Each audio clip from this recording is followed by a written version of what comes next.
Israeli বাহিনীর তীব্র আক্রমণে গাজার কেন্দ্রীয় শহর দেইর আল বালাহর 5টি এলাকা খালি করে দিতে ফিলিস্তিনিদের নির্দেশ দেওয়া হয়েছে।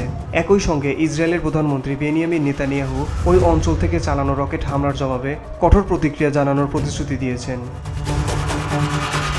সবশেষ হামলায় গাজায় অন্তত 50 জন, দক্ষিণ লেবাননে 2 জন এবং দখলকৃত পশ্চিম তীরে এক ফিলিস্তিনি মার্কিন বালককে ইসরায়েলি এক বসতি স্থাপনকারী গুলি করে হত্যা করেছে বলে জানা যায়। অন্যদিকে যুক্তরাষ্ট্রের বাহিনী ইয়েমেনের রাজধানী সানাতে বিমান হামলা চালিয়ে কমপক্ষে 4 জনকে হত্যা করেছে বলে দাবি করেছে হুতি গোষ্ঠী। গাজার স্বাস্থ্য মন্ত্রণালয়ের তথ্য অনুযায়ী 2023 সালের 7 অক্টোবর হামাসের আক্রমণের পর শুরু হওয়া যুদ্ধে কমপক্ষে 50,695 জন ফিলিস্তিনি নিহত এবং 1,15,338 জন আহত হয়েছে। গাজার সরকারি মিডিয়া অফিস জানিয়েছে নিহতের প্রকৃত সংখ্যা 61,700 ছাড়িয়েছে, কারণ ধ্বংসস্তূপের নিচে হাজারো নিখোঁজ ব্যক্তিকেও মৃত বলে মনে করা হচ্ছে।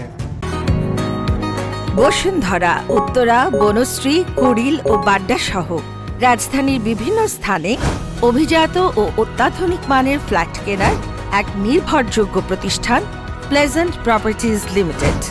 তাই আপনার স্বপ্নের আবাসনের জন্য আজই যোগাযোগ করুন। Pleasant Properties Limited, where destiny matches eventually.